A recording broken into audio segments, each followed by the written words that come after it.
10 hari bulan Ramadan kita laksanakan itikaf bersama-sama sesuai dengan kemampuan kita ya.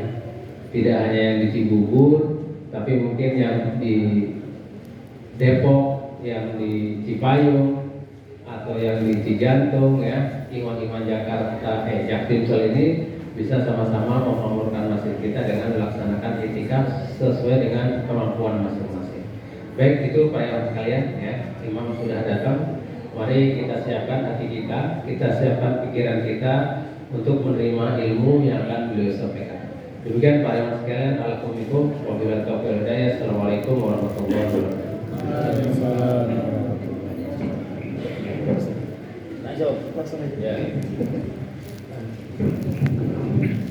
Assalamualaikum warahmatullahi wabarakatuh. Waalaikumsalam.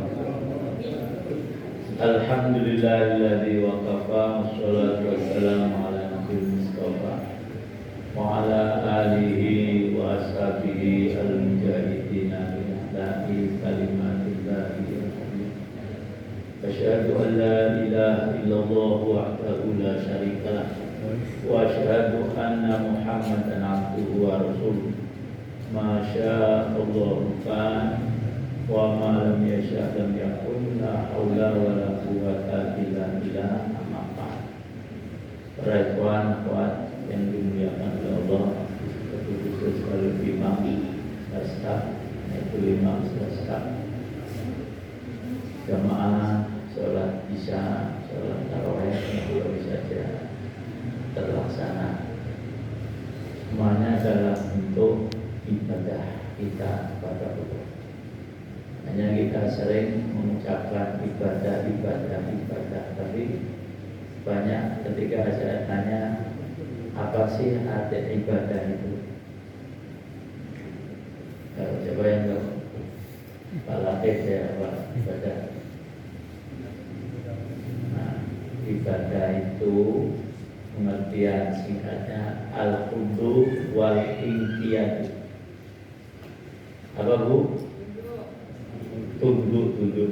Al-khudu wal inqiyad, betul ya. Khudu itu tunduk, al-inqiyad patuh. Itulah ibadah. Apa tadi Pak? Tunduk. Al-khudu wal inqiyad. Nah, dalam perspektif hamba, ibadah itu dibagi menjadi dua.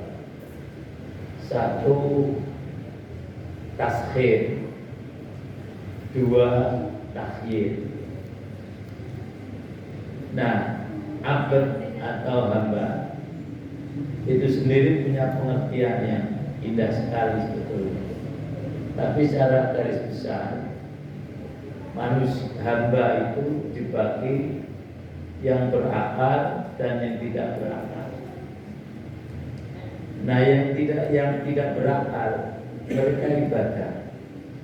Ibadahnya disebut dengan taskhir. Sementara yang berakal ibadahnya disebut dengan takhyir. Paham mereka? Kayaknya nggak pada paham nih.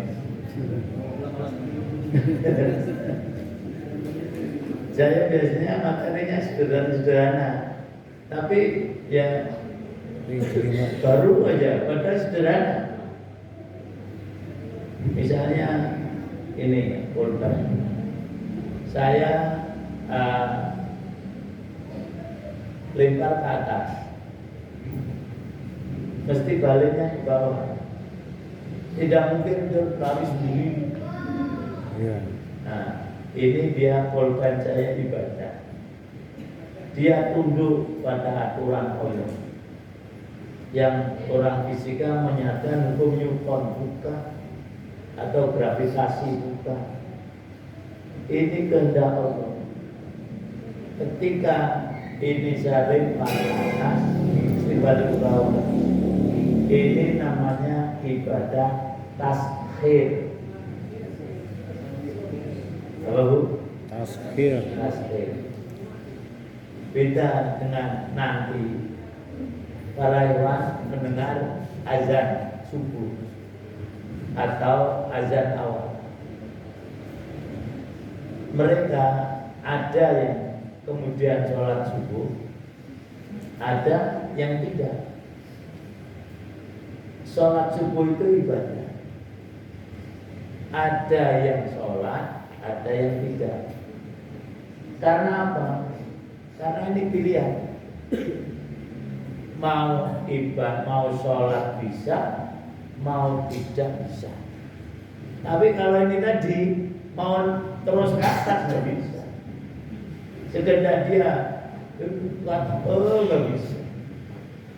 Bisa paham? Nggak belum paham juga. Paham. Belum paham juga. Jadi apa sulit teman beda sih? Nanti para hewan dengan azan mau sholat ya bisa, tidak sholat ya bisa. Betul nggak? Males lah saya kalau udah sholat. Ngapain saya sholat? Misalnya.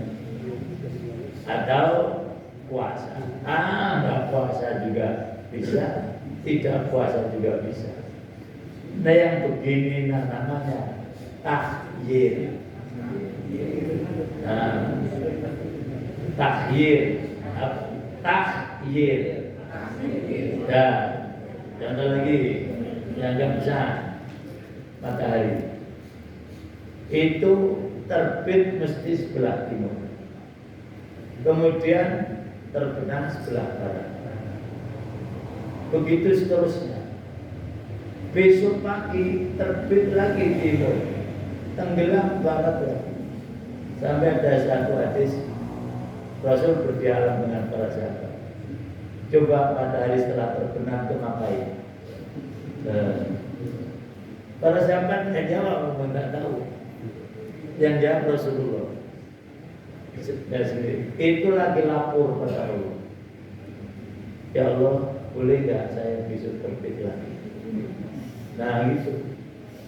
Kalau Allah tanda kutip bilang jangan terbit aja dari barat kiamat.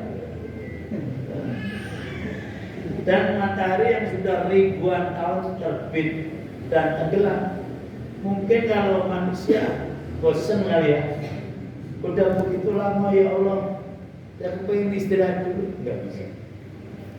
Nah matahari tadi ibadah.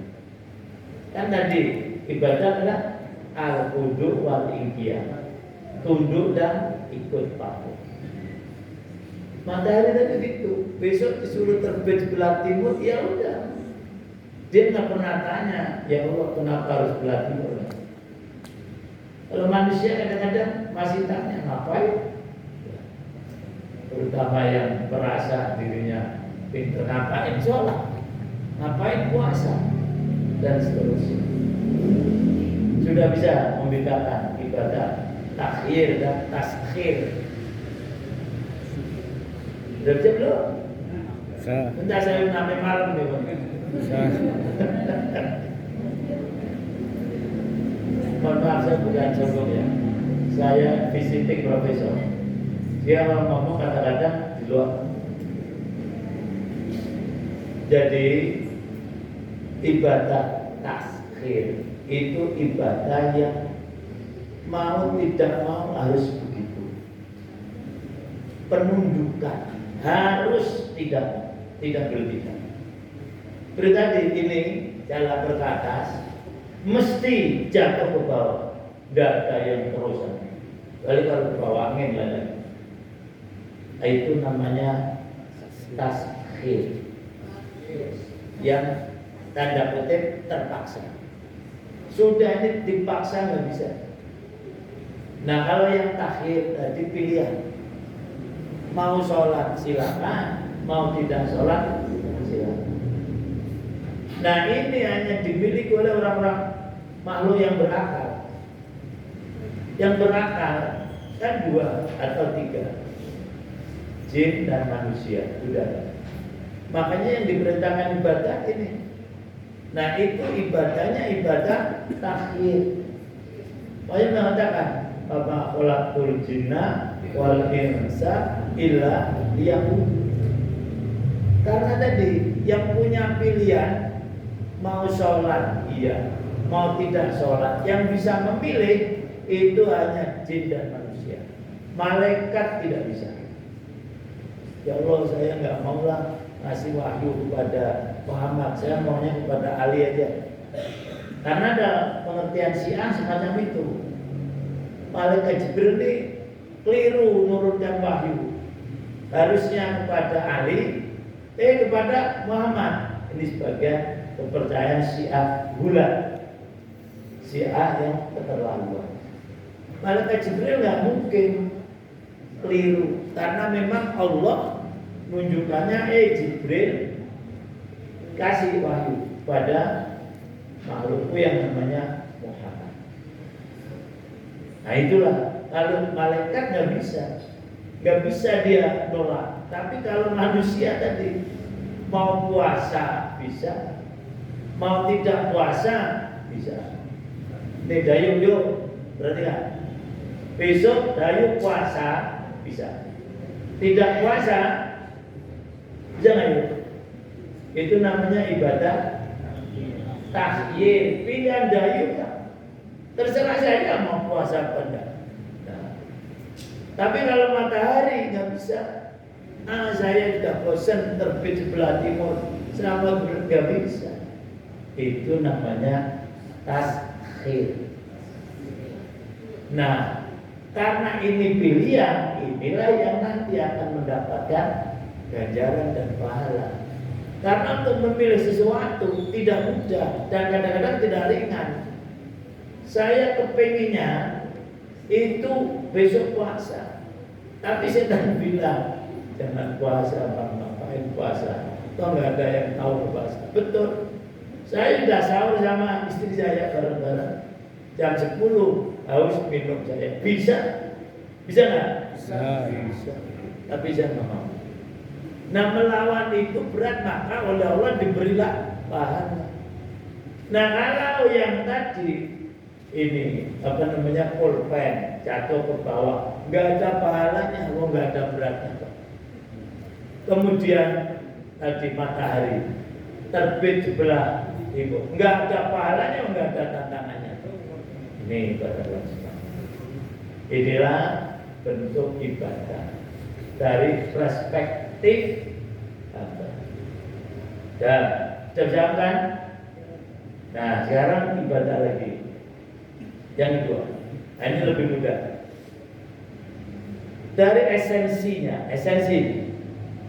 ibadah ada dua. Satu hissi, dua maknawi. Nah, ini yang sering kita lupa. Ini yang mungkin akan jaga sedikit. Mungkin 10 menit sebelum baca. Ibadah hissi. Kalau yang tadi apa tadi? Bentuknya apa tadi? Takhir dan takhir. Nah, kalau ini hissi dan maknawi. Hissi itu bentuk fisik. Maknawi adalah esensi atau urgensi. Misalnya takbir. Kalau saya tanya ibu-ibu, zikir yang paling banyak dibaca dalam sholat apa, Bu? Hah? Pernah hitung? Kira-kira aja kan? Dan itu benar. Ya. Zikir yang paling banyak itu takbir. Takbir dalam sholat ada berapa, Bu? Yang tak cari ibu terus. Karena bapak-bapak ini kelihatannya otaknya juga nggak tahu, karena bukan saya sombong. Mendingan tanya ibu-ibu, jangan cuma nggak tahu. Takbir di dalam sholat hanya ada dua. Satu takbiratul ihram, dua takbir intiqam. Bukan intiqam ya, yang itu ke daerah Kalimantan sana. Hanya dua. Satu takbiratul ihram, dua takbir intiqam. Pertama takbir apa tadi, Pak?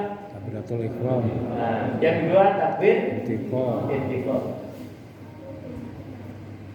Takbiratul ihram. Ini juga ketika orang ditanya jarang juga. Apa sih yang disebut dengan takbiratul ihram? Takbir melarang. Haram kan melarang. Takbir melarang. Takbir kok melarangnya apa maksudnya? Apa kira-kira? Ngawur-ngawuran aja lah. Takbir melarang. Betul. Melarang dari tinggal saya minum, memang suara saya sudah begini. Bukan karena kurang minum, karena habis minum tadi. Yang itu. Betul tadi ya, Pak Salim. Takbir yang melarang perbuatan lain selain perbuatan sholat. Maka sejak kita takbir, itu kita tidak boleh lagi melakukan perbuatan lain selain yang ditentukan oleh apa? Sholat. Sebelum takbiratul ihram, kan kita boleh ngomong-ngomong. Nah, setelah takbir Allahu Akbar dilarang ngomong lagi. Itu namanya takbiratul ihram. Sebelum sholat kan kita boleh makan. Nah, setelah sholat kita tidak boleh apa? Makan. Itu namanya takbiratul. Garu-garu, kalau garu-garu istilah. Ya, nah, ada yang nggak boleh, ada yang enggak. Nah, sebelum sholat kita kan boleh pakai kain, pakai sarung. Setelah sholat tidak boleh. Maka sholat tidak boleh pakai sarung.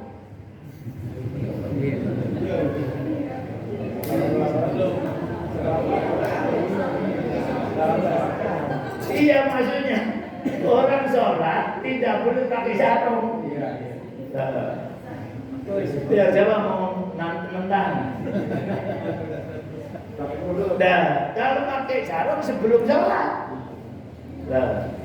maka menutup aurat syarat apa rukun sholat? Nah, pusing juga kan? Ini kan datang buat pusing, syarat apa rukun? Syarat dengan rukun bedanya apa? Ayo, Pak Tarik mana Pak Tarik? Pak Tarik. Apa Pak Tarik bedanya syarat dengan rukun? Syarat yang sebelum harus dipenuhi.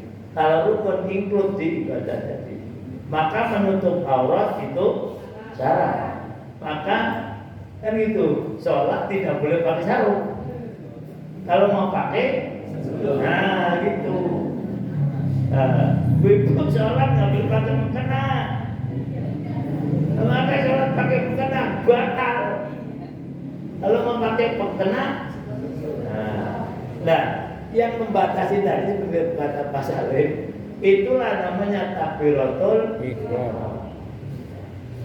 Nanti setelah itu ada lagi perpindahan dari satu rukun itu yang ikut dalam ke rukun yang lain, itulah takbir lagi. Ini namanya takbir intiqal. Takbir perpindahan gerakan atau rukun dari satu ke rukun yang lain. Kembali tadi, sholat yang paling banyak zikir dibaca adalah takbir. Itulah ibadah hissinya. Nah, dan maknawinya apa? Esensinya. Nah, ketika kita sholat, maka esensinya kita tidak akan lagi punya rasa kiber. Rasa apa? Sombong. Esensinya. Lah ini orang tiap hari sholat. Lah kok sombong? Berarti nggak ada esensi sholat. Makanya musbil itu dilarang bukan karena musbilnya, bukan karena menutup mata kakinya, karena khuyalaknya. Khuyalak tahu khuyalak? Sombongnya. Kalau musbil tidak sombong, tidak apa.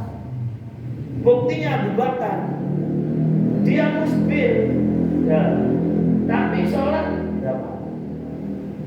Dan sholatnya tetap sah orang yang musbil itu, karena sah. Nah, itu beda dengan makbul. Nah, pusing lagi. Haji, pakai uang korupsi, sah. Makbul tidak, karena esensinya gitu. Sah itu asal memenuhi syarat rukun udah selesai. Tapi diterima oleh Allah tidak, karena harganya haram. Sholat begitu. Maka Rasul bahasanya layak balu, bukan layak sihu. Layak balu sholat rajulin musbilin izar. Sholatnya tetap sah, tapi tidak diterima oleh Allah. Kenapa? Sombong. Nah, kalau kita tidak memahami esensi, akhirnya ibadah itu hanya kelihatan bentuknya saja. Sholat ya sholat, tapi esensinya utamanya menghilangkan kesombongan tidak berhasil.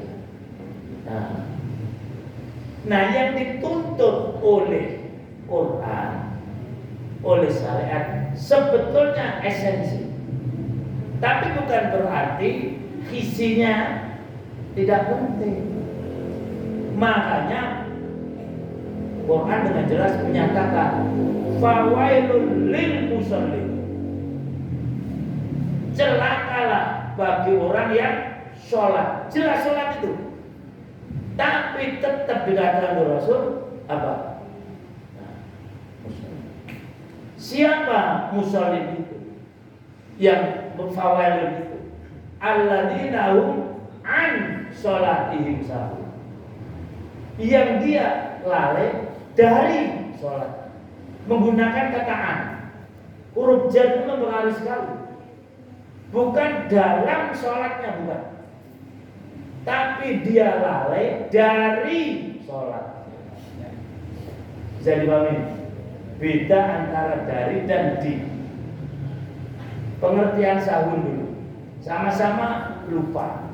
Dalam bahasa Arab, lupa itu banyak kalimatnya. Nasya lupa, ghafala lupa, saha lupa. Semua punya esensi masing-masing. Nah, di sholat tadi bukan ini. Alladzina hum an sholatihim ghafilun, bukan. Atau alladzina hum an sholatihim nasun, tetapi sahun. Sahun itu orang yang awalnya ingat, akhirnya lupa, itu namanya sahun. Jadi misalnya kita berangkat nih dari rumah, mau kemana Mbak Mimi? Mau ke Masjid Al-Taqwa Cibubur. Sampai tengah jalan ada kerumunan orang nonton dangdut misalnya. Nah, terus mampir di situ, nggak jadi kan? Ini namanya sahur. Tadi. Nah, sholat begitu, yang sahur ini macam itu. Sholat kita kan awalnya memang untuk Allah, tapi kemudian akhirnya lupa. Itulah namanya sahur. Maka kalau kita tidak konsen, dalam tanda kutip, nggak apa-apa. Sholat tetap sah, sholat tetap diterima oleh Allah. Hanya mungkin sesuai dengan ingatan kita, bukan mungkin. Hadisnya jelas. Ada orang sholat mendapatkan pahala separuhnya. Ini maksimal, hadisnya begitu. Ada orang sholat cuma dapat seperempatnya. Turun lagi, ada orang sholat dapat sepertiganya. Kemudian ditutup hadisnya, itu pahala tergantung zikirnya dia pada Allah, ingatnya pada Allah. Kalau ingatnya lama, pahalanya banyak. Kalau ingatnya sebentar, pahalanya sedikit. Nah, kemudian kalau plong, ngerti plong? Belas. Nah, tetap dapat pahala. Apa? Pahala melaksanakan apa? Loh, tetap dapat. Tapi minimal. Nah, kalau gitu orang nggak sholat aja, nggak bisa. Tetap dia dapat, cuman minimal. Maksimal itu separuh. Nggak ada, jarang lah orang sholat mulai takbir sampai salam, hatinya ingat terus pada Allah. Siapa yang begitu? Kunci. Apa? Kunci. Kunci. Nah, sholat ingat sendal. Oh iya, belum saya masukkan tadi sendal saya. Nah, kalau mau ingat-ingat barang yang hilang, lupa sholat nanti ketemu. Itu. Kenapa begitu sulitnya kita menyatukan hati dengan khusyuk dengan Allah? Karena begitu banyaknya setan yang menggoda kita. Sampai dalam hadis disebutkan, malaikat kasihan betul dengan kita yang lebih sholat. Maka malaikat tanya, bilang berdiam Allah, begitu kasihannya manusia. Ini jawaban narasi. Gimana itu? Ketika dia sholat, sudah konsentrasi ingin ingat pada Allah. Tapi begitu sholat kan, di depan setan, untuk nggak kelihatan. Kelihatan dari apa tuh? Nah, yang goda lawan jenis lagi, bapak ya kan? Setan kan berlawan jenis. Setan itu ada laki-laki, ada perempuan. Kau tahu? Dari mana? Dari doa kita. Allahumma inna'udzubika minal khubuthi wal khaba'ith. Nah, jadi setan itu ada laki-laki, ada perempuan. Itu diciptakan Allah semacam itu. Nah, begitu sholat, depan digoda, belakang digoda, kanan datang lagi, kiri datang lagi. Banyak mana sih setan dengan manusia? Jelas banyak setan. Wong setan nggak mati-mati. Kan diberikan tunda oleh Allah. Nah, sampai nanti kiamat. Sementara kita banyak yang mati ikut kabel lagi. Makin sedikit ya. Tadi digoda banyak macam. Begitu kasihannya ya Allah. Hamba kamu yang namanya manusia. Dengan narasi itu, dengan dia kita biarkan mereka buka. Selama dia setelah sholat itu minta ampun pada saya, maka semua godaan setan gadati. Maka sholat ini kan ibadah yang beda. Kalau kita selesai mengerjakan sesuatu, apa yang kita baca? Alhamdulillah. Ya kan? Kalau sholat, salam alhamdulillah itu apa? Itu setan merugi, nggak ada, kita digoda syahwat. Kalau sampai lupa, nah ini setan berhasil. Kata Allah, kalau dia sholat sujud sahwi selesai, godaan setan gak ada. Jadi begitu sulitnya, walaupun sebetulnya bisa untuk meraih. Ini baru satu ya, esensi sholat. Dan tadi menghilangkan kesombongan. Karena begitu banyaknya setan yang begitu.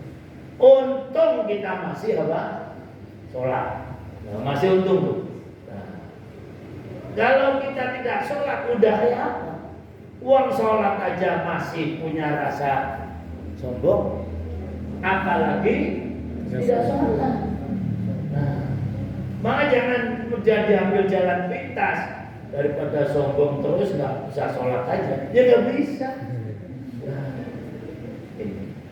Nah sekarang esensi maknawi daripada puasa ini dasar sekali. Mas saya akan menjelaskan ayat pertama aja. Alhamdulillah bismillahirrahmanirrahim. Udah 9 lebih. Gimana nih?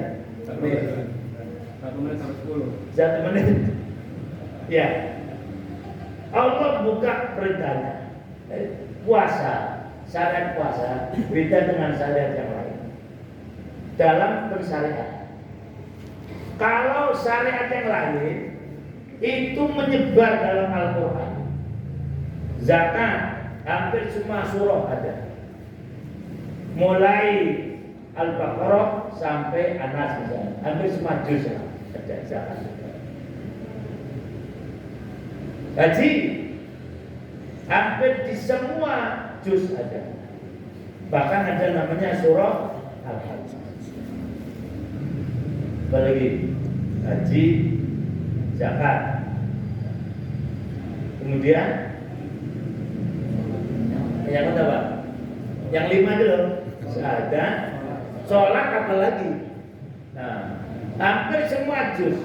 Tetapi haji, saum hanya di 1 surat itu saja dan terbatas. Tidak ada di surah yang lain selain di surah Al-Baqarah. Tidak ada soal puasa. Mulai 183 sampai 186. Itu saja, atau 187. Cari dalil lain di luar itu nggak ketemu. Soal saum. Kalau yang tadi mau cari dalil sholat, juz pertama aja. Juz 30 ada yang tadi fawailun. Nah, zakat ada. Juz 30 qad aflaha man tazakka. Haji ada. Tapi saum bukan siang ya. Siang sebetulnya itu kurang tepat. Penyebutan saum kurang tepat. Yang tepat siang. Karena apa? Di Quran itu kalimat puasa, jangan puasa, digunakan dengan 2 kata. Yang pertama siang, yang kedua saum. Banyak mana? Banyak siang. Saum hanya disebut 1 kali saja. Sementara siang 9 sampai 11. Esensinya berbeda. Yang satu ayat di surah Maryam. Ketika Maryam melahirkan anak, melahirkan Isa, bapaknya siapa? Ada yang jawab ini? Bapaknya Tuhan. Nah, beliau oleh Allah diberi wahyu. Jadi wahyu itu bukan pada Nabi ya, pada ibunya Nabi Musa ada wahyu untuk menghanyutkan Musa ke Sungai Nil. Itu pun juga begitu. Nanti kalau ada orang tanya, jawab, inni nadartu lirrahmani sauman bakal falat ukallimal yauma insia. Hanya itu, gak ada yang lain kata saum. Satu aja di surah Maryam. Tapi siang berkali-kali. Nah, kembali tadi aturan siang yang terjemahkan puasa itu hanya di surah Al-Baqarah 183 sampai 187 paling akhir. Nah, esensinya apa? Ini ayat yang pertama Allah mengajarkan pada kita agar kita memanggil orang dengan panggilan yang menyenangkan. Karena puasa ini diawali dengan panggilan ya ayyuhalladzina amanu. Padahal belum tentu kita ini beriman. Ayo, siapa yang jamin? Saya iman, Mam. Berani ngomong gitu? Saya kalau saya nggak berani. Karena iman itu ada terang-terangnya. Innamal mu'minuna bisa begitu dan seterusnya. Jadi sebetulnya kita ini belum iman benar. Tapi Allah tetap memanggil ya ayyuhalladzina amanu. Apa esensinya? Agar kita ketika memanggil orang, panggillah dengan panggilan yang Menyenangkan. ini kepada siapa saja, hatta orang kafir sekalipun.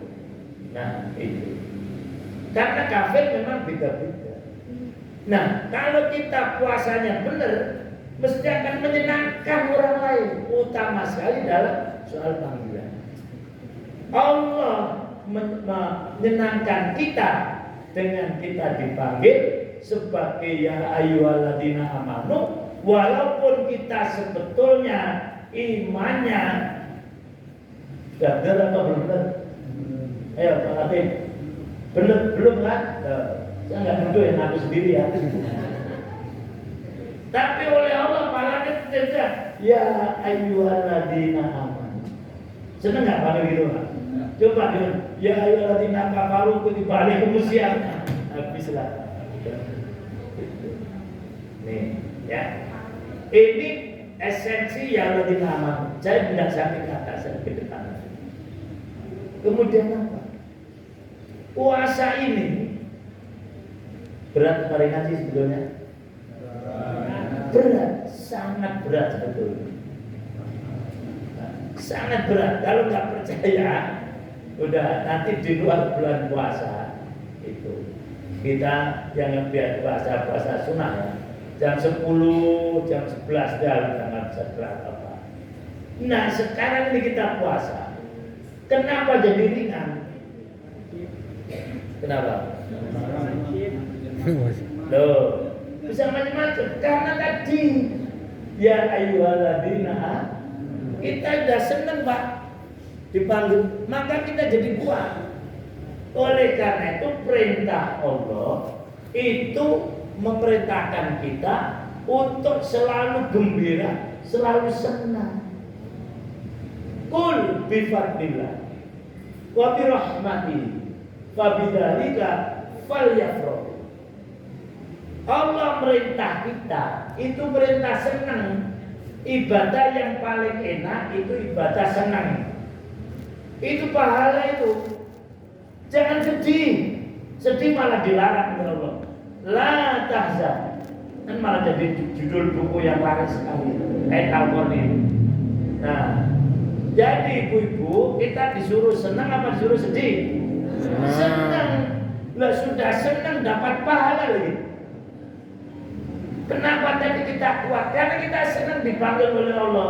Ya ayyuhalladzina amanu. Kalau nggak kuat malulah kita. Kok sudah dipanggil apa? Ya ayyuhalladzina amanu kok sampai kita. Nah, mengerjakan perbuatan-perbuatan yang berat itu perlu motivasi. Nah, untuk memotivasi mesti bahasa yang digunakan positif atau negatif? Positif. Nah dengan positif itulah membangkitkan semangat. Maka saya sering kalau manggil anak-anak yang ramai di masjid, anak-anak yang soleh itu nggak ramai. Nah, walaupun jengkel juga, tapi kan anak-anak yang soleh. Ya. Palatin lagi contoh lah, ya. Sasaran aja di depan kan, daripada nyasar orang lain, udah bisa aja jadi sasaran. Jadi anaknya mau ujian mata kuliah berat, pamit sama Pak Latif, Pak, insya Allah nak, udah bisa. Anak tadi insya Allah bisa. Tanya, nah apa mata kuliah? Kalkulus Pak, wah sulit itu. Bapak berkali-kali nggak lulus. Dan anaknya ragu, nggak lulus. Loh, Maka dalam teori psikologi dan teori labeling, ini saya tulis dalam buku saya yang pertama, yaitu anak itu sesuai dengan labelnya. Kalau tiap hari dia dengar, nah goblok kamu goblok, asalnya pinter, jadi goblok. Nah, kalau baliknya lain lagi, walaupun dia tak pinter-pinter amat, tapi kita bilang, aduh pinter. Kadang-kadang orangnya yang ngerti. Kalau cuma bisa makan dikatakan pintar, bukan di situnya. Tapi tadi panggilan positif tadi. Itulah yang diajarkan dulu. Esensinya, ya ayyuhalladzina. Yang pertama tadi ya. Jadi puasa ini panggil mengajarkan kita agar memanggil orang dengan panggilan yang baik-baik. Yang kedua, dalam sesuatu yang berat mesti ada motivasi untuk memotivasi orang, maka mesti yang digunakan kalimat positif. Jangan gunakan. Maka sampai ada kuis itu. Kalau anak dibesarkan dengan celaan begini-begini. Kalau anak dibesarkan dengan pujian begini-begini. Kalau anak suka dibanding-bandingkan begini dan seterusnya. Itu yang kedua. Esensi, saya belum pada sampai esensi puasa. Baru esensi panggilan puasa. Yang ketiga, nah yaitu kenapa Allah menggunakan ya ayyuhalladzina amanu, bukan yang lain. Iman itu para jemaah sesuatu yang berat. Kalau dalam surah Al-Balad itu ada 5 jalan sulit. Disebutkan oleh Allah. Falak tahamala aqobah. Aqobah itu 3. Sempit, sulit mendaki. Itu aqobah. Falak tahamala aqobah. Apa yang sulit? Pertama, fakku raqabah. Kemudian yang kedua, fakku raqabah. Terus au in amun fi yaumin dimasbur. Terus yatimam dalam raqabah. Terus apa? Au miskinan dalam raqabah. Terakhir, summa kana minal ladina amanu wa tawassaw bis sabri wa tawassaw. Iman itu sesuatu yang sulit. Masuk dalam tadi aqobah tadi. Summa kana minal ladina amanu wa amilus sholihat wa tawassaw bil haqqi wa tawassaw bis sabr. Tetapi Allah menyatakan ya ayyuhalladzina amanu. Berarti apa? Sesulit apapun itu mesti ada yang dapat melakukan. Sesulit apapun, tidak ada sesuatu yang sama sekali tidak bisa dilakukan. Contohnya apa? Ya ayyuhalladzina. Itu mengajarkan kepada kita fight dalam berjuang. Kalau sudah Allah menentukan sesulit apapun mesti kita bisa lakukan. Seperti mempersatukan umat. Sulit apa mudah? Sulit. Tanya Pak Iwan. Bagaimana membentuk kristenisasi? Sulit apa mudah Pak? Sulitnya bukan main, susah. Tetapi dengan ya alladzina amanu, iman yang tadi sulit, ada yang bisa melakukan. Jadi untuk mempersatukan umat, walaupun sesulit apapun, ada yang bisa melakukan. Siapa? Ya orang-orang yang dalam jamaah. Membentuk kristenisasi sulit memang, tetap ada orang-orang yang semacam itu. Jadi dengan kita dipanggil ya ayyuhalladzina amanu, yakinlah sesulit apapun mesti kita bisa melakukan. Mudah-mudahan kita mampu menangkap esensi puasa Amin ya robbal. Udah ini jangan panjang-panjang ya, ini sudah panjang ya. Nah, demikian yang dapat saya sampaikan dan manfaatnya. Nah ini kalau saya kembalikan bermajelis ini, ya itu. Cukup ya? Bilangkan cukup gitu. Kalau ada yang kurang berkenan, mohon dimaafkan. Assalamualaikum warahmatullahi wabarakatuh. Waalaikumsalam.